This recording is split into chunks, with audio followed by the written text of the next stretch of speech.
الفضيل بن عياض رحمه الله، الفضيل لا يحتاج الكلام عنه، الفضيل هو الفضيل. الفضيل كان قاطع طريق، زول قاطع طريق، رباطي كبير. رباطي قال لي الأم إذا أرادت أن تخيف ابنها في البيت تقول له اسكت وإلا ناديت لك الفضيل، طوالي اسكت. اللي بيقول له بنادي لك الفضيل بخاف.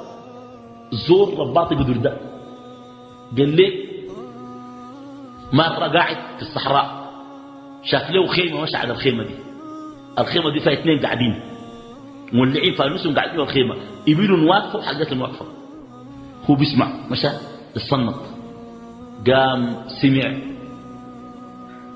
الواحد بيقول للثاني كيف بك لو أدركنا الفضيل بن عياض، حسب الله كان حق جينا كده وطبق فينا زود نحن نعمل شنو نسوي شنو. الناس دي ملاوزين. قام قال لي يا أخي قال لي يا أخي لما أخفتنا في هذا الليل يا أخي مالك مخوفنا. الاثنين ما بيدروا عليه، قاعد يقرأ القرآن والفضيل يسمع. بس في آية ألم يأن للذين آمنوا أن تخشع قلوبهم لذكر الله وما نزل من الحق ثم لا يكونوا كالذين أوتوا الكتاب من قبلهم فطال عليهم الأمد فقست قلوبهم. ألم يأن الذين آمنوا أن تخشع قلوبهم لذكر الله، الآية دقت في قلبه خلاه مشى البيت بدري على غير العادة، رقد في النوم أتاه من يأخذ بتلابيبه يقول له يا فضيل ألم يأن للذين آمنوا أن تخشع قلوبهم لذكر الله وما نزل من الحق.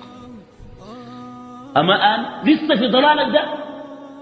قام مفزوع، سمع المؤذن يؤذن لصلاة الفجر، اغتسل وذهب المسجد لأول مرة، وقف في الصلاة فقرأ الإمام ألم يأن الذين آمنوا أن تخشع قلوبهم لذكر الله وما نزل من الحق. بكى في الصلاة بكى، قال والله ما أريد بها إلا أنا، الآن أنا ربي.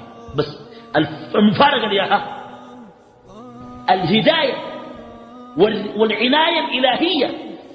الرب أنا داري يهدينا فعلا، يقول لك ما بيهديك كريم شنو تعبان، والله نسأل الله إنه يهدينا. فده معنى شنو؟ معنى التوبة من الله. ولله توبتان، إحداهما توبة قبل توبة العبد وتوبة بعد توبة العبد. التوبة الأولى من الله أن يتوب على العبد ليتوب، أن يتحرك نحو التوبة. والتوبة الثانية أن يحفظه بعد التوبة. قال تعالى ثم تاب عليهم ليتوبوا فلولا أنه تاب عليهم لما تابوا.